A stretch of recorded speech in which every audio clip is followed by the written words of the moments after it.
Hi everyone!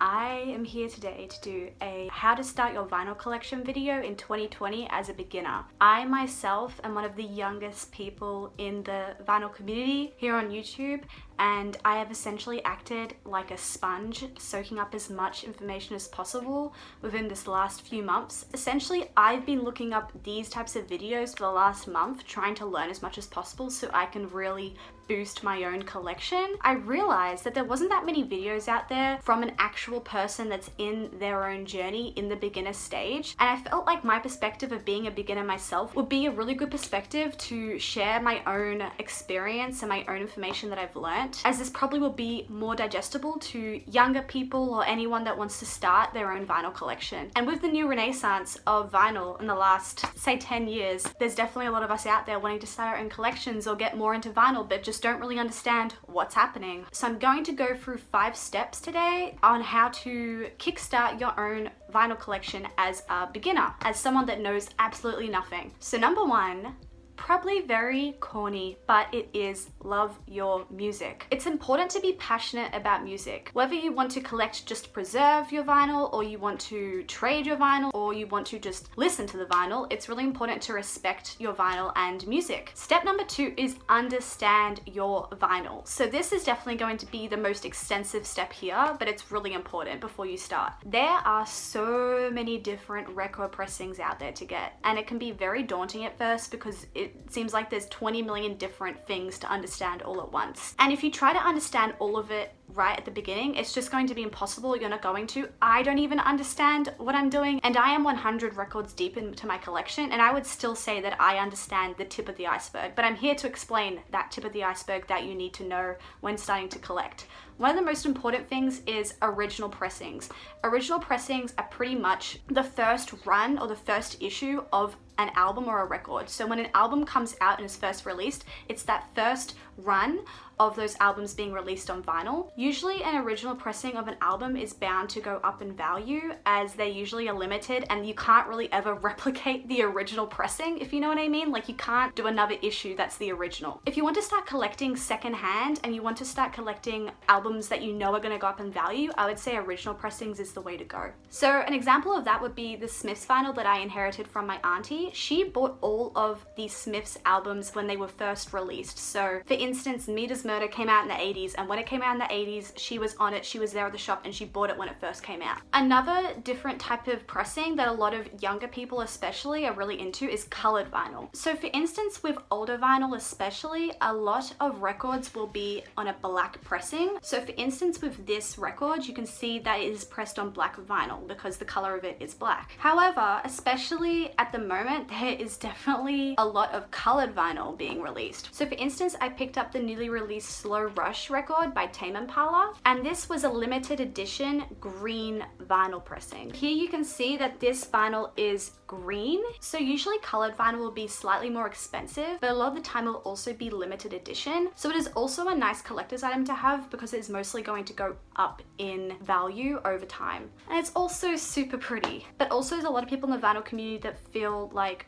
colored vinyl definitely hinders the audio quality slightly. But if you're not really caring too much about perfect audio quality, then colored vinyl can be a really fun thing to collect as well. Another thing you might see a lot of when you go buy vinyl firsthand would be 180 gram vinyl. So 180 gram is essentially how much the vinyl weighs, and so an 180 gram vinyl will be a more heavier, durable vinyl, and essentially it'll just be thicker. These vinyl are meant to be more heavy duty and durable, and therefore less likely to break and warp over time. However, from what I've seen, at least in the vinyl community, it's not as much of a consensus that it actually improves the audio quality. A lot of the time it just apparently doesn't make that much of an impact. However, when I'm buying firsthand, a lot of records just come in 180 and that's all what they really have, so I just end up buying a lot of 180 anyways. I like the feel of bigger records, that's just a personal preference, but what I wanted to say specifically here is that it doesn't really matter whether a vinyl is 180 gram or not. It's not going to make too much of a difference where you really need to worry about it. From what I have learnt. Bootlegs is another term that you would want to understand. Bootlegs are essentially an unofficial release. So here you've got Led Zeppelin's 4 album, and this is an official studio release by Led Zeppelin. However, you might have, especially a lot of live albums that are recorded unofficially by fans or whoever, they then record that onto vinyl and sell it as bootlegs. So bootlegs are a bit of a mixed bag. Bootlegs can go up in price by a lot if there wasn't that many copies of it, or it can also just be worth $2. So I wouldn't really go down the route of bootlegs too quickly if you're a beginner, because you need to know quite a bit to know that the bootleg you're buying is worth something. Definitely think it's more of a safer bet to go with other options than bootlegs at the beginning. But bootlegs can definitely be something that's fun and something cool to dive into later. Another important thing to understand is what reissues are. Essentially, reissues is what is in the name. It's any issue of a record after its original issue. So this was released in Australia, for instance. This was the Australian original pressing. So any Australian pressing of Mita's Murder by the Smiths after this pressing would be a reissue. Reissues are usually, if they are not special in any type of way, less value than an original pressing. And reissues can definitely get very confusing super quick. To give you an understanding, I think I saw online that Pink Floyd's Dark Side of the Moon has about 385 different pressings. It's pretty insane. And some pressings will be worth thousands and some will be worth less than $5.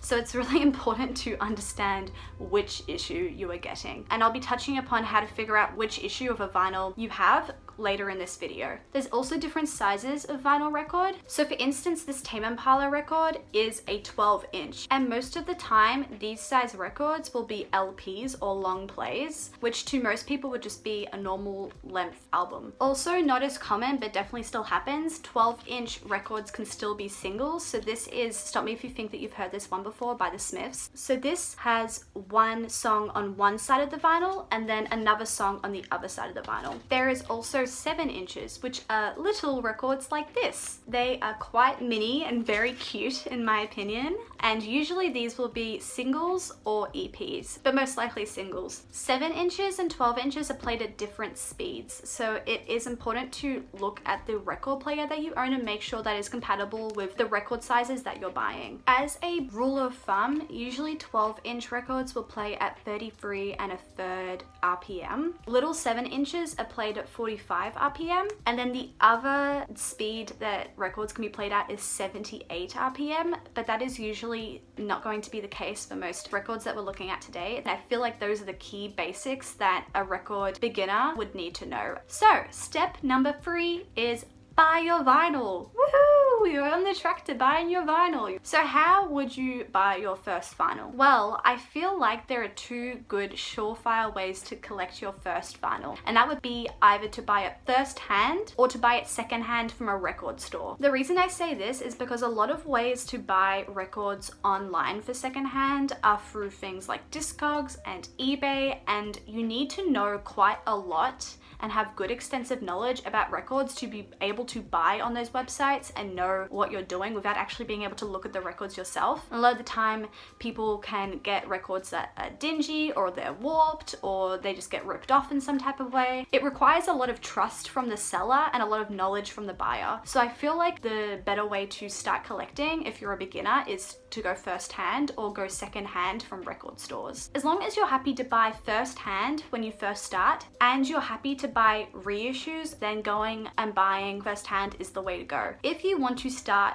your vinyl collection by buying secondhand, I feel like record stores are a really good way to do that. Firstly, record stores are less likely to rip you off because you can go back and complain to them and talk to them and get a refund. They're not like dropping off the face of the earth anytime soon. So most of the time, record stores do not have the incentive at all to try and rip people off, and they really know what they're doing, and they usually have staff that know how to value records quite well. So you can be pretty sure that when you go look at records in the record store, store, the price you're getting is a good price. Secondly, I would say going to a record store is a good way to start because you can actually look at the records physically and you'll be able to double check in person the issue that you're getting of the record. So the way to tell what specific issue you're getting of a record is through the catalog number. The catalog number pretty much identifies any issue of a record. You can usually find it on the spine of a record, on the back cover of a record, or on the inner ring of the actual vinyl pressing. So this is not going to focus. However, this actually has a specific number. So it says 65 whatever on this, and that would be the catalog number to look up for the record. On the back cover of this record as well, as you can see there, and it will also be on the inner ring. So as you can see there are a few different ways to locate the catalog number on a record. And if it's not in one of them, it will be somewhere else within those 3 different ways. So what you can then do with that catalog number is take it to discogs.com. It is a really good website and will be your best friend in your vinyl collection journey. Discogs nearly has every single catalog number and issue of any record you could think of, and will have information on that specific issue and, most importantly, a price for which that record usually sells for. So through that, you're able to get a decent idea of how much a specific issue is going for, and then when you're looking at it in person, you'll be able to see, is this worth buying? Is this good value that I'm getting? And with that, you can buy your first record. So number 4 step is once you start collecting some vinyl, it's important to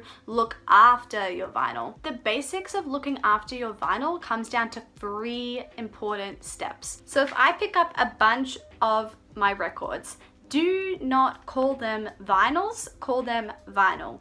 I am not innocent of this. If you want to call multiple vinyls, then be prepared to have a lot of purists coming out of the dark corners and telling you the plural of vinyl is vinyl. Number 2 is how you hold your vinyl. So I'm going to show you with a little 7-inch. It's important when you hold a vinyl that you hold it by the edges or by the inner ring. You don't want to touch the grooves, which is essentially anywhere between the edges and the inner ring, which is where the sticker is in this one. You essentially don't want to touch those because you will get them dirty. And the whole point of a vinyl is that there's a stylus on your record player that then is placed within these grooves and moves around a circular motion. And if you have dirt in those grooves, it's not going to pick up the audio correctly and it's going to ruin your vinyl. So if you start getting those grooves dirty, you're sort of being really counterproductive because the whole point is that you're meant to have good audio quality with vinyl. The third important point of looking after your vinyl is how you store them.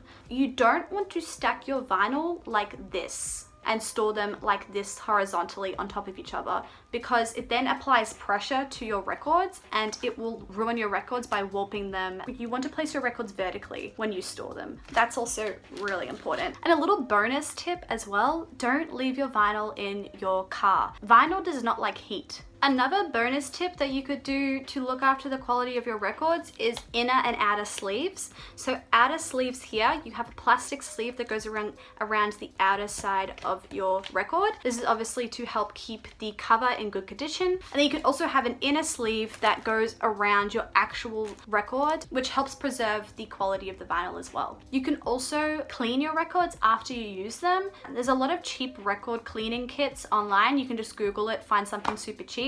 There's a lot out there. But yeah, that's something else you could also do, is that after you play your records, not to keep them out and let them collect dust, and to make sure you clean them before you put them back in the sleeve. And the 5th step is listen to your vinyl. So to listen to your vinyl, you need to have a record player setup. So a simple beginner setup that is firstly not going to confuse you too much, and secondly doesn't compromise the sound quality of your music too much, would comprise of 2 pieces of equipment. Firstly would be a record player or a turntable with a built-in preamp. Audio-Technica is a really good way to go. Across the whole entire world, they're pretty accessible. At least where I am in Australia, they're accessible. Some affordable, good beginner record players would be the LP60X, which I think goes for around $100 US, or a step up from that, a record player that you could buy that would be able to last you quite a long while would be the LP120X. I personally am saving up for the 120 right now. It goes for around $250 US, but you definitely can start with the 60 if you want to just try and test out and see if vinyl is for you. The thing is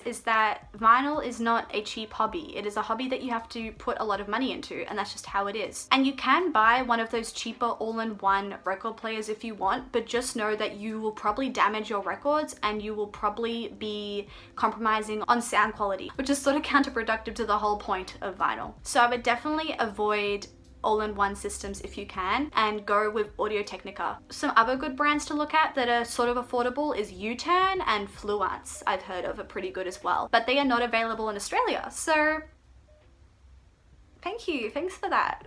The second thing you want to have is a speaker, and most importantly, a speaker with a built-in amplifier that will regulate sound for you and regulate the volume. Essentially, you want to have powered speakers. I'm going to look down at my laptop right now because I can't remember the specific names of the speakers that I'm looking at and considering. More affordable, cheaper speakers that also don't compromise too much on sound quality and have that built-in amplifier that you need to have. So that would be the Edifier R1280dB, the Audio Engine A2 Plus, and the Samson Media One BT3. Those are the three that I'm looking at, and I will leave links to all those speakers and also the record players I talked about in the description if you want to go look at them and check them out. As I am actually up to this stage myself, anyone that knows anything more than I do, please leave in the comments below any information that you want to give me or anyone else that's watching this video that is a beginner, and I will pin your comments to the top so that they show up at the top of the comments, because I am definitely up to this step myself and still learning mostly about the speakers. I think I'm pretty sure on getting an Audio-Technica LP120, but definitely with the speakers, I'm still looking around, and these are some of the ones that I'm just sort of thinking of right now. Please let me know in the comments any other speakers that you think would be a good